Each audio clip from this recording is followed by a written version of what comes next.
Now, away from security, Monday, June 12th is recognized as International Day Against Child Labor. Now, according to the United Nations, more than 160 million children, some as young as 5, are engaged in child labor across the world. Now, the International Labour Organization, ILO, data further shows that more than 1 in every 4 children aged between 5 and 17 were engaged in labor that was considered detrimental to their health and development in least developed countries. Now, in Ghana, there's an average of 21% of children aged 5 to 17 years involved in child labor, with 14% classified as engaged in hazardous forms of labor.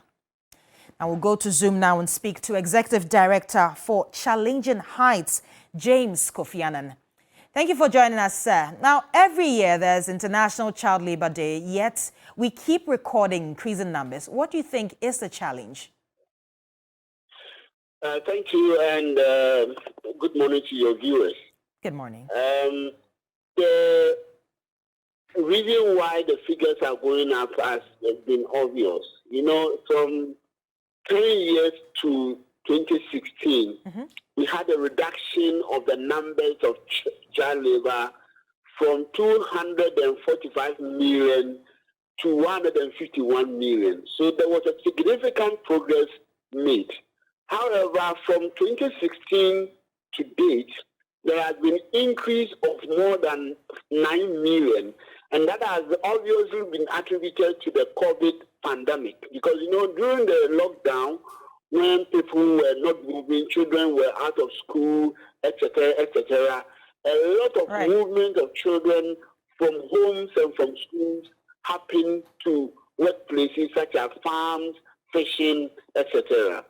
So that explains the reason why we have not been able to make progress in the last 8 years or so. Now, lastly, briefly, what do you think can mitigate this issue of child labor here in Ghana?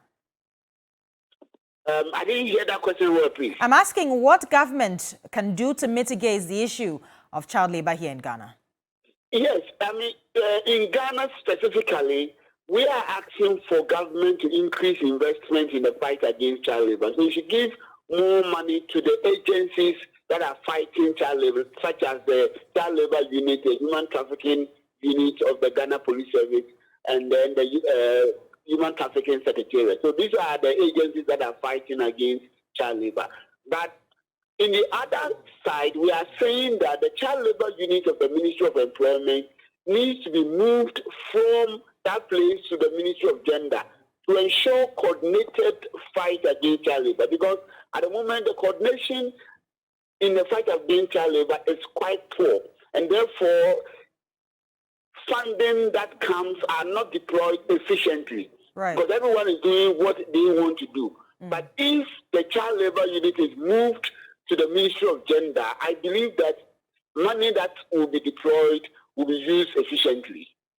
Right. Thank you very much. And that's Executive Director for Challenging Heights, James Kofi Annan, giving us more updates on the issue of child labor here in Ghana. Now, moving on to some politics, and the opposition NDC says it is aware of all machinations and schemings by the governing MPP in the Asin North by-election, but they will remain resolute. As the flag-raising ceremony to mark 31 years of the birth of the party in the Asin North constituency, Deputy General Secretary of the party, Barbara Sewa Asamoah, says constituents will hand victory on June 27th. For 31 years, the opposition National Democratic Congress has in diverse ways contributed to Ghana's democracy.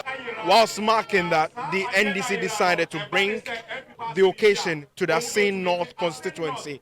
Specifically, they decided to do a flag-raising ceremony within the Asin Gangang township. Well, the opportunity was given to the Asin North constituency parliamentary candidate, James Jachi Kwesen. An emotional moment for him. Campaign where no. Yeah, to about way 27 we are. You perceive a shock on such a way, say, next year campaign crying yet. Or you're going to one also, and sorry, no doubt. Then you better than you to next year, dear cry. For Dr. Sherry Aite, this is significant because for them, It is about rescuing the country from the claws of a leader they deem as a tyrant, from a leader they deem as insensitive to the plights of the people. As this continue and with about less than 20 days to the election, the NDC says they are poised to winning. I was saying justice. Am I era? Jachi question. Support to know our money justice. Sagana buying our money justice. I see no for your money justice. From La Pigeon, TV3 News, I say Gangang. Now, away from politics, illegal mining has become a national problem due to failed measures and policies. William Evans Inkum tells a story on how large tracts of cocoa farms at Asante Akim Praso in the Ashanti region are being destroyed by illegal miners. Asante Krobia is among several cocoa farmers who are losing their plantation to illegal miners. Galamsey, also known as illegal mining, was not popular here, but now it is spreading fast. Going through these gullies, one's next step is highly unpredictable, considering the emerging dangers. This is what farmers like Kofi goes through to access his cocoa farm. He blamed the traditional authority, saying they are neck deep. Frantic effort to stop illegal mining. We have called the police to act, but nothing has happened. Authority has been dilly-dallying with the issue. But the Queen Mother of Asante Akim Praso, Nana Kusiwa Mansa Abibio, denied the allegation. I never knew illegal miners were operating in this community. I only got to know of it after my attention was drawn to a Chinese national suspected to be engaging in illegal mining. I inquired from the MCE and he also denied knowledge. In May, the Santahene Otumfuo Osei II admonished his traditional leaders not to engage in illegal mining nor lease lands for such activities. My chiefs know that I've been speaking about this, and I'm not happy with chiefs in Amansia area where Galamsey has taken over the land. And I say to them that if you sit there and you claim that you don't know what is happening, then you are not fit to be a chief over there. Excavators had been moved from site moments before our arrival. The illegal operators have had a hint of our coming, one of the locals told us. No control, no monitoring. Asante Akim Praso is fast becoming a hub of Galamsey. Now, at a similar event, the Dean of Diplomatic Corps and Lebanese ambassador in Ghana, Maher Kier, called for the enactment and enforcement of laws to support effective land use, forest management, and empower local communities to be stewards of their forests.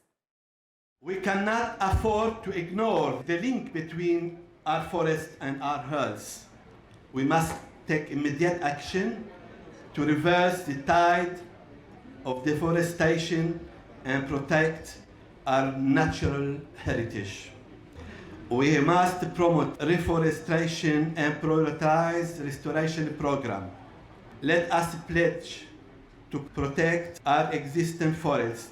I urge policy makers to enact and enforce laws that support effective land use and empower local communities to be stewards of their forest. I appeal to individuals to become ambassadors of change, to plant trees in their communities, and to raise awareness about the critical role forests play in our lives. The 2021, the survival rate has been measured to be about 83%, and then the 2022 about 72%. So that is the survival rate, and we are expecting to have more rains, and we are expecting to plant cities. If you've not been able to take care of the ones you are planting, why are you planting more? So we are hoping that all the over 30 million seedlings that have been planted in the past 2 editions will be taken care of, and then we'll also take care of the new ones as well. Now, away from that, the movement of tricycle taxis within the central business district of Kumasi would be banned effective June 16. The decision, according to city authorities, follows an increase in indiscipline and blatant disregard of road traffic regulations by most of the riders. But the riders want the activities to be regulated rather than restricted. Ibrahim Abubakar throws a spotlight on the operations of tricycle riders in Kumasi. The road traffic regulations LI 2180 forbid the use of motorbikes and tricycle to offer fare-paying passenger services. But tricycle taxis have in recent times become an important public transport service option for residents in Kumasi. The influx of tricycle taxis in Kumasi has not only made the mode of transport easier and affordable, but offered job opportunities to both the young and old here. However, the increasing indiscipline among some of the riders has become a cause for concern, compelling city authorities to take steps to sanitize the system. We are all aware of the nuisance that is being created by the quote-unquote Aboboya, Pragia or this tricycle riders in town. To be able to curb this menace, we want to put some measures in place so that the central business districts, they don't come there. Though they have admitted to the growing indiscipline among some riders, the tricycle operators fear the restriction will cripple their business. Each and everyone is saying that the country is hard. So now the youth has engaged into this work. So if, as they said, they want to restrict us from going to some places in the central district, at least people who are working there, where do they want them to work? We plead with authorities to rather streamline our activities and deal with offenders rather than this restriction. It is not our intention that we want to deprive anybody of their work or something, but there must be law and order and there must be some sanity in the CBD. Ibrahim Abubakar, TV3 News, Kumasi. Now, on the international front, South African President Cyril Ramaphosa has briefed Chinese leader Xi Jinping on the upcoming visit by African leaders to Russia and Ukraine in a bid to end hostilities. In a statement, South Africa's presidency said Ramaphosa told Xi he noted the peace plan proposed by China and affirmed African leaders' support for initiatives aimed at a peaceful resolution of the conflict. Various peace proposals to end the war have popped up in different capitals as the war has displaced millions of people, propelled food prices, and made a dent in world prosperity. The peace plan is also backed by the leaders of Senegal, Uganda, Egypt, the Republic of Congo, and Zambia.